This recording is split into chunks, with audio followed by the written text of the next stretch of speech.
We're now joined with Tim and Sandy Varga. They're the authors of Loving Him to a Fault. Maybe tell us a little bit about Corey's story. How it started. Well, it really came out of nowhere. He finished his high school, and he was big into hockey. He was always a good athlete, and then his hockey days ended, and he played a little bit of junior hockey. He was always a star player and went from that to being a fourth line player, and he didn't like that and quit the team and came back home. And then really over the next couple of years, it just started to unravel that he just wasn't happy, didn't know where his life was going to go. And you know, we always had drinks around the house just like any normal family would. And yeah, he just basically lost his way in life. He just didn't know where to go, what to do. And for the first year, we just thought it was a phase. You know, he's young, he'll grow out of it. It wasn't the Corey that we knew, and we just kind of didn't know really what to do, so we just kept enabling. It didn't work. It doesn't work to enable, unfortunately. You think it does at the time, just because you think you're helping, but you're not. That's obviously the thing as a parent that you're going to do first, right, is try and help and do whatever you can, obviously, right? Of course. You know, I carried him for 9 months. I thought, I'm a mom, I'm responsible for him. I'm here to protect him from everything. And so to just let him go was unheard of. Like, I'm not going to let him go. He's my son, for heaven's sakes. But then you do learn, unfortunately, the hard way that you do have to let them go and let them find their own way in life, because he is an adult. And you just hope for the best, is all.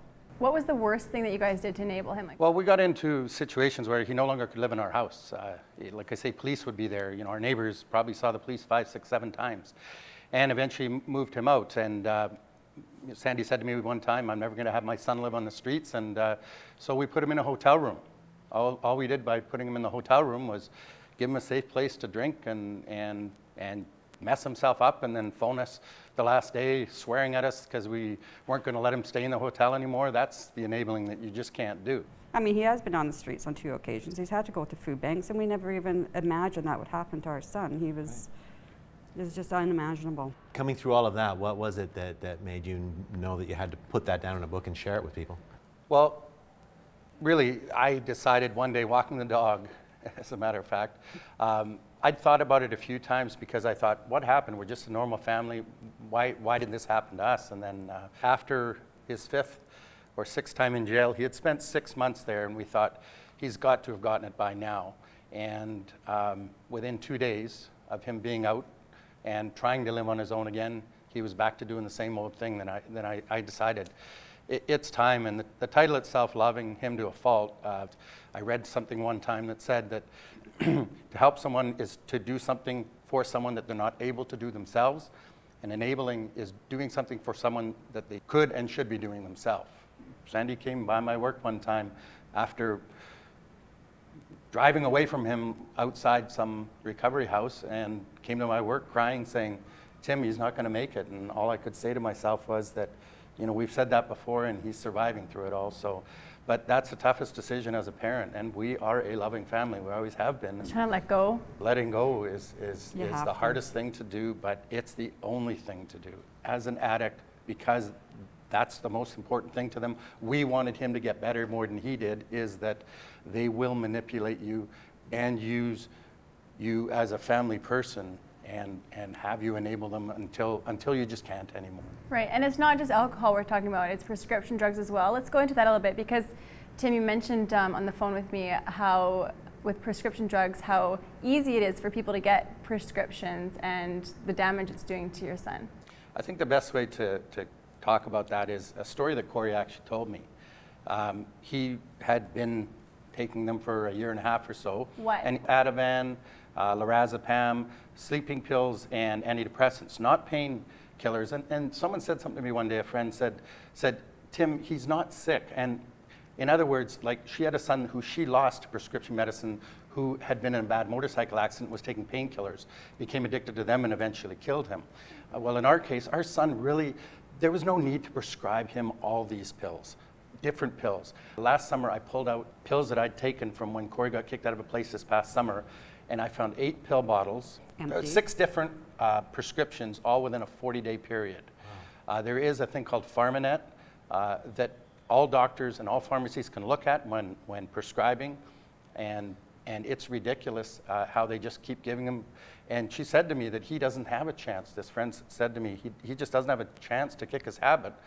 And she put it best, she said, we go from learning we can't enable to now the system of prescribing and the doctors giving him the prescription is the worst thing. They're enabling him now to continue on his addiction. Mm-hmm. How are you supposed to win that when they're just for freely, because he is on the pharmacare system, freely getting these pills? It doesn't even cost him any money. There's no red flag in the system. And the worst thing is there's absolutely no accountability or penalty for these doctors or pharmacists. And they're killing people by doing it, unfortunately. So you've written the book. Obviously, you hope this is going to help other families in a similar situation. What do you want to come out of publishing this book? Just to let people know they're not alone, and it's okay to talk about it. Don't be embarrassed, because we're not embarrassed at all. I mean, we just want to help people. We've had a few book signings, and I see these women walk in. They haven't even read our book yet, and just the looks on their faces. And so I just want to sit and talk to them and help, just say you're not alone, and you will get through it. It may never end, but you got to think of yourself, because if you don't take care of yourself. And the doctors and the pharmacies, what would you guys like to see happen with the regulations? A red flag go up, just something. Because people are going from pharmacy to pharmacy, just, if one pharmacy doesn't give it, then the next will. Yeah, if I'm walking, one walk-in clinic to the other, to one pharmacy to the other, and it's constant. I mean, we've seen the dates on the bottles. In a case like our son's, maybe having them to only be able to go to one doctor who knows the prescriptions he's getting, because the big fault in the system is walk in to walk in to walk in to walk in.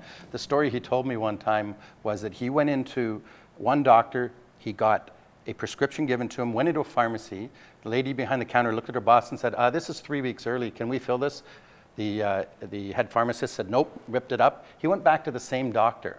Then and only then did that doctor look up on PharmaNet and goes, prints up and says, if I give you this prescription, I could lose my license to practice medicine. I can't, so he leaves there without a prescription. He says, so then I go to another doctor. He gives me the prescription. I went to another pharmacy and went, I got that, wow. That's how bad the system is, that allowing that to happen. It's bad. So for people that want to see more of the book, and you guys have, I know, a Facebook page, how can they get to that?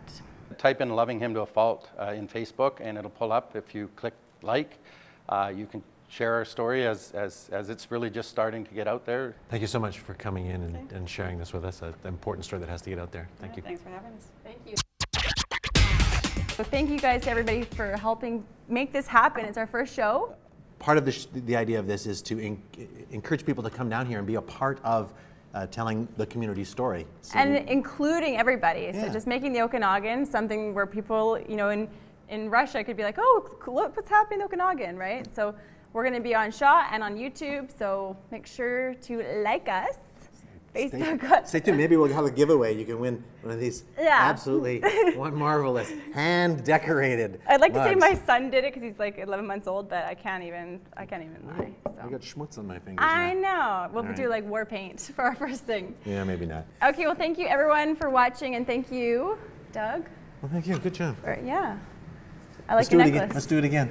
Next week? Yeah, same time, same place? All right, sounds good to me. All right, thanks for watching.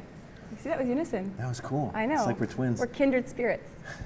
Kindred spirits. Is that a song? Yeah, it is. It's Anna Green Gables. Oh, I didn't know. Yeah, well, now you know. So.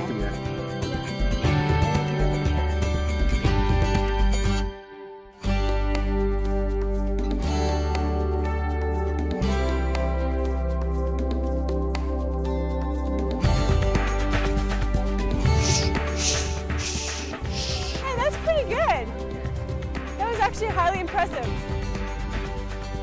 Necklace man.